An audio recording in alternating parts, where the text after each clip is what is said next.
Donc si le système de mesure par rayonnement est extrêmement simple, puisque vous voyez que vous n'avez pas à bouger le niveau, il y a un certain nombre de limitations. La limitation peut être due au fait que vous avez des objets qui vous empêchent de pouvoir réaliser la mesure. Là on voit bien qu'il y a des arbres qui ne nous permettent pas de faire une mesure qui serait derrière l'arbre, mais également vous pouvez avoir des dénivelés qui sont tellement importants que vous ne pouvez plus visualiser la règle parce que vous serez soit en dessous de la règle, soit au-dessus de la règle.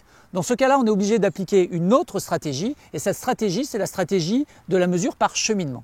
La stratégie de mesure par cheminement va consister à déplacer votre appareil pour le positionner à un endroit où le champ de vue sera beaucoup plus dégagé. Allons-y.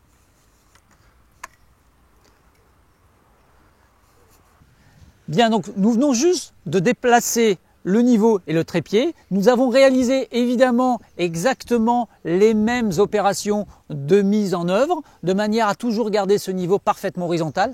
Un point qui est particulièrement important, il faut que pendant toute cette opération, l'opérateur ne bouge absolument pas du point précédent. Pourquoi ? Parce que lorsque vous faites ce type de mesure, vous faites des mesures relatives. C'est un point par rapport à l'autre. Et lorsque vous venez de déplacer votre niveau, il est fondamental de reprendre exactement les mesures sur la même position. Donc je me remets sur mon niveau. Je vais donc effectuer la première mesure d'altitude, puis demander à l'opérateur de retourner la règle, de manière à pouvoir mesurer à nouveau la distance. Et je note sur mon cahier de terrain ces nouvelles informations tout en précisant bien que c'est le même point qui est mesuré que le point précédent. À partir du moment où vous avez refait cette mesure, eh bien vous pouvez demander à l'opérateur de se positionner sur les autres points.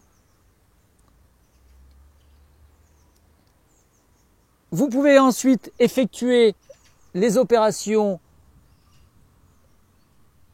classiques de mise au point, effectuer les nouvelles mesures, les indiquer encore une fois sur votre cahier terrain, tout en vérifiant toujours leur cohérence sur les différences à la fois d'angle, la cohérence de la distance et la cohérence de l'altitude.